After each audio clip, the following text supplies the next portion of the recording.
The reason that I chose this particular generator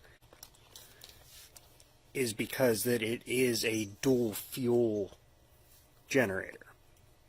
It's only going to be used in the case of an emergency, if in a power outage, extended power outage, to run the sump pumps and the refrigerator. So I really don't want to mess around with having to drain the fuel after the storm, drain the fuel and run out the carburetor and what have you, and then refill it the next time that the power goes out and the thing won't start. And yeah, so take a little look here at what it came with.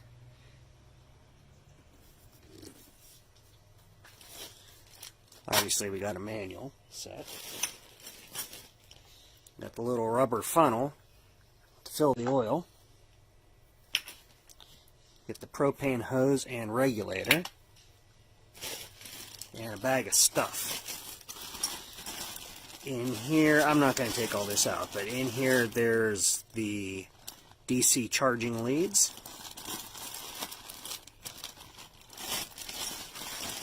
There's, well, it's a bag of silica gel. There's a spark plug wrench, a small toolkit, and these bolts in those brackets were just part of the shipping braces. So now, if you would go buy an electric start generator at, say, Harbor Freight, you have to buy the battery separately. It doesn't come with it. This one came with the battery. It also came with the wheel kit, which typically comes separately when you buy any generator. Lower cost anyway. I haven't even looked at the upper end units. But we'll take a look at the controls. Seems fairly well made. I mean, for what it is. Have a dual breaker. We can switch between AC only, 120 volt only, I mean, and 120 240, which is your twist lock connector. I believe, yeah, 20 amp rating, 30 amp rating on here. 12 volt, I'm not sure what the output of that is. Price is in the book. Start, run, stop, batteries disconnected. And we have our propane inlet. Not really much to see on this side, just the muffler. And the back end of the generator. It does have a fuel gauge on it, 4-gallon fuel tank. On the back, we have the typical Honda clone engine. We have the carbon canister. This does have an emissions, so to speak, emission system on it. Air filter, carburetor. Have the propane regulator and mixer in here. Tube coming over to a port, I believe, that is just on the back of the carburetor. We can't really see, sort of. That braided line that comes behind there.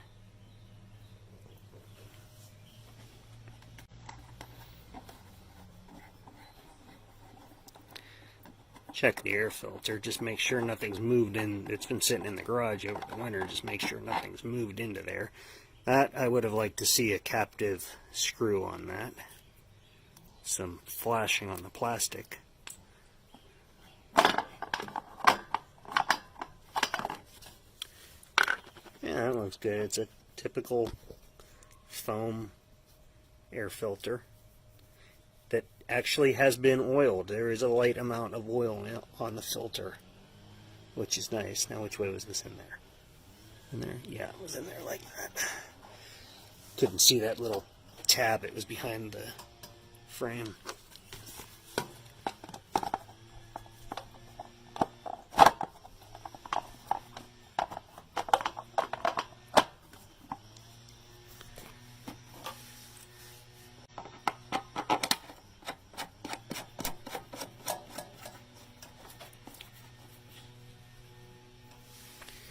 fuel shutoff, which we are just going to leave that off, and choke lever. Oh, right here. We got open and closed. Okay, there is no detents for half choke or anything. It's just a plastic lever, typical Honda clone carburetor.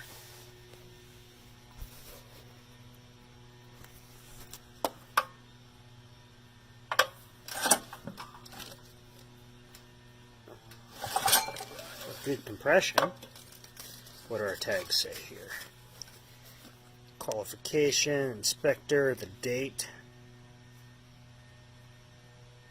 9/30/2019 was when it was manufactured, or at least inspected.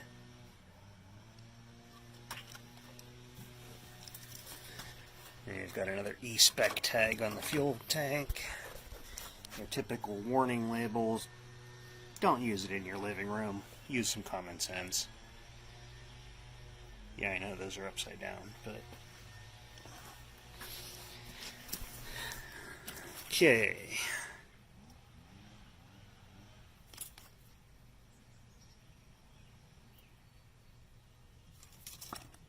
Okay, it says the same thing on both sides.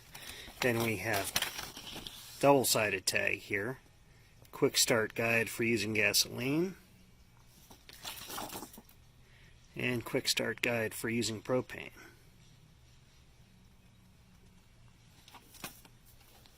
So first thing we're going to do is put oil in it.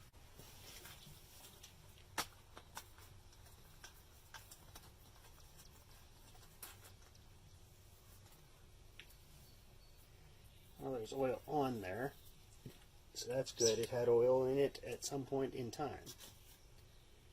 Okay, fill with 30 weight oil before starting. Do not overfill.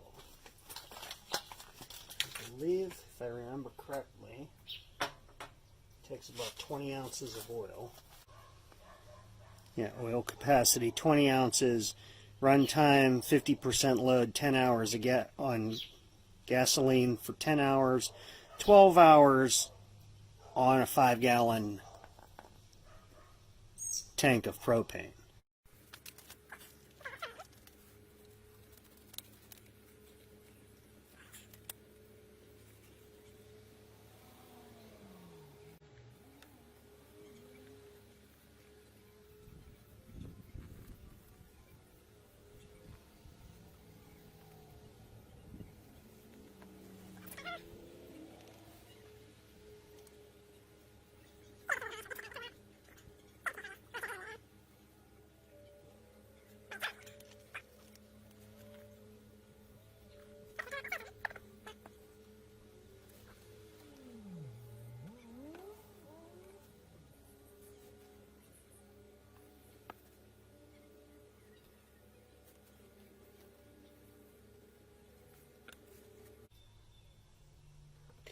Yeah, that's what I thought. A little bit too much.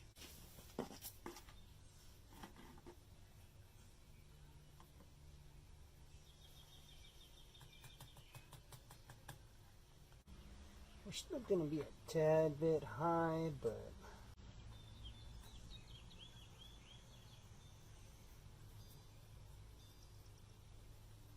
I know too much oil is definitely not good either. Can sometimes be as bad as not enough oil. But the engine is tilted this way a slight bit, so we should be good. Alright, so now we'll just connect our battery.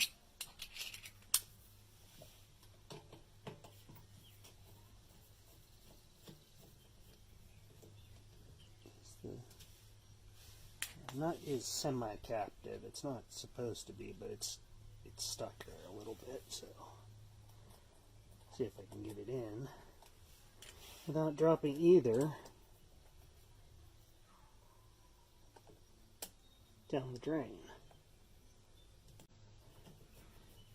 Because that was a great idea, to park it right over the drain.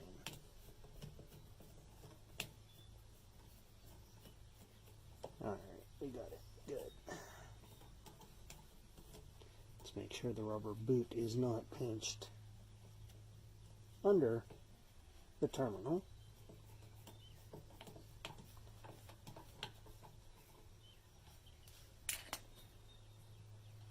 Okay. And let's see if it does anything.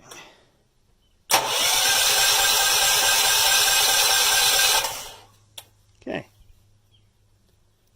Sounds good. Now we need to hook up our propane. So we're just going to go with the quick start guide. Check oil. Engine shift without oil. We just did that. Turn fuel valve to off. That's been done. Main breaker is off. Open the choke. You don't want the choke closed when you're running on propane. So we'll make sure that is open. And it is. Attach propane line to panel inlet.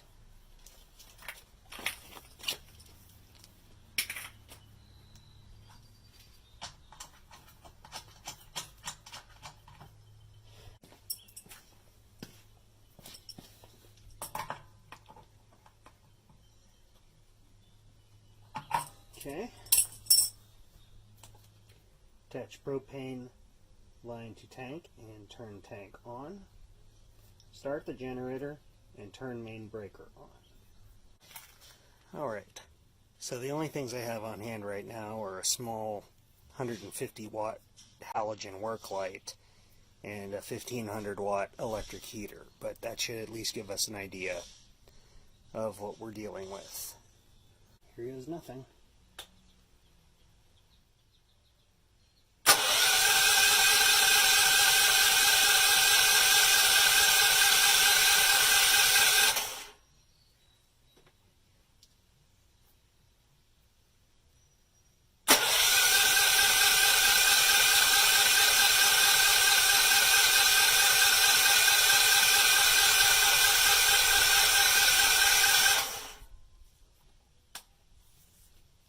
Starting again.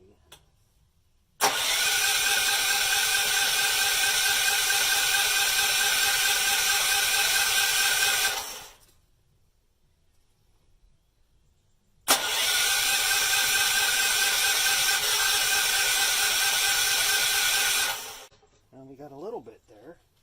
Maybe it just takes a little bit of time to get the propane through the system. I wouldn't have thought it would have taken that long, but geez.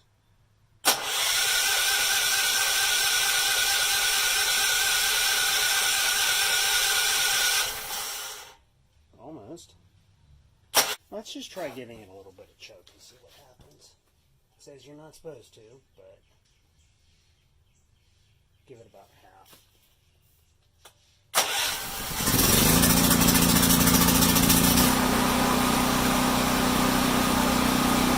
Should have done that in the first place.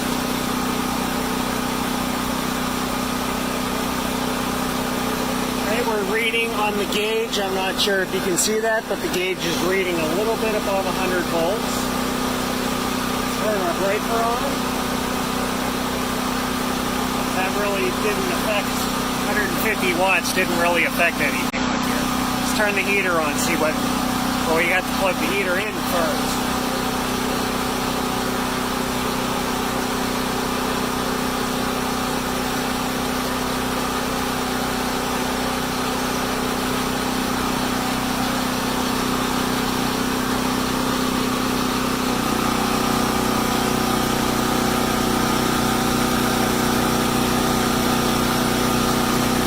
Working.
XP5500EH dual fuel generator.